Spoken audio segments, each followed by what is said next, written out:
English. When you sing Tagalog and talk Tagalog, it should sound Tagalog. Don't say Theodore, Ibes, cover your mouth. Ipes. Diba? Masticate it. And when you're asked in Tagalog, you answer in Tagalog. When you're asked in English, you answer in English. But it's best to answer in your most comfortable language than not to answer at all. Isa ka ganyan ka lang. Dahil pinipilit mong bigay ng utak mo.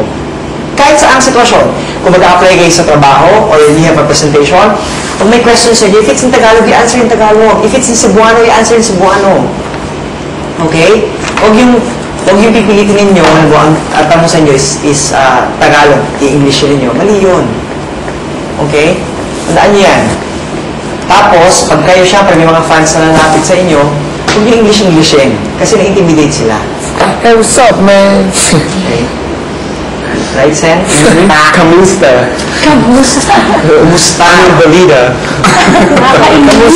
Kamusta ka? Sa Pilipinas kasi, cute lang sa umpisa yung mga ganon. Umpisa. Pero pag tumatagal, balaktot pa ng dila mo, kailangan matutunan mo pala. Next. Next. A1. If something is A1, it is the very best or finest. Use it in a sentence. How I wish I was an A1 scholar. Yes, you are. Lahat naman kayo is an A1 scholar. Yeah. With the cream of the crop? Cream of the crop. Balik harap. Louder, fine. Balik harap. Mabuti sa harapan, taksil sa likuran, double-faced person, one who betrays trust. Ayoko sa... Traidor. Traitor. I mean traitor. Traidor. Ang ayoko sa lahat ay ang mga taong balik harap. Fine. Why are you sharing? Kulang, sir. Abide by a decision. Abide by a decision. If you abide by a decision, you accept What? decision. Decision. Decision. Sean. Decision. Decision. You accept. You accept it and comply.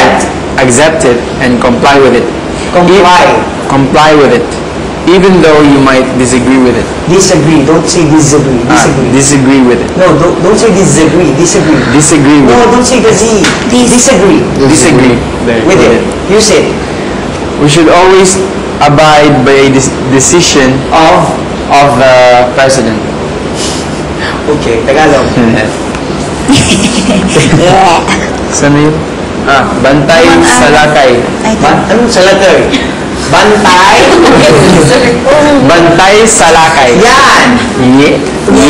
Taong nagbabait-baitan, a person who pretends to be good. Opportunist. Good. Opportunist. No, don't say good. Good. Good. Opportunist. Opportunista. Taong Taking advantage. baitan. Go. Ako, Ako. hindi ako. Si Richard ay isang bantay sa lakay na tao. Yung partner mo daw. About face. If someone changes their mind completely, this is an about face. It can be used with companies, governments, No, when you say government, you don't say the N. Government. So you don't say the N, ha? Government. It's like Christmas. Don't say Christmas. It's Christmas. Government. etc. Change, Etc. Change their position on an issue. Issue. I'm getting about face this time. About? Regarding?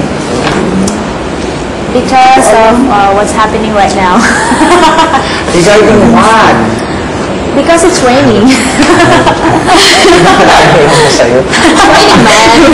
raining, man.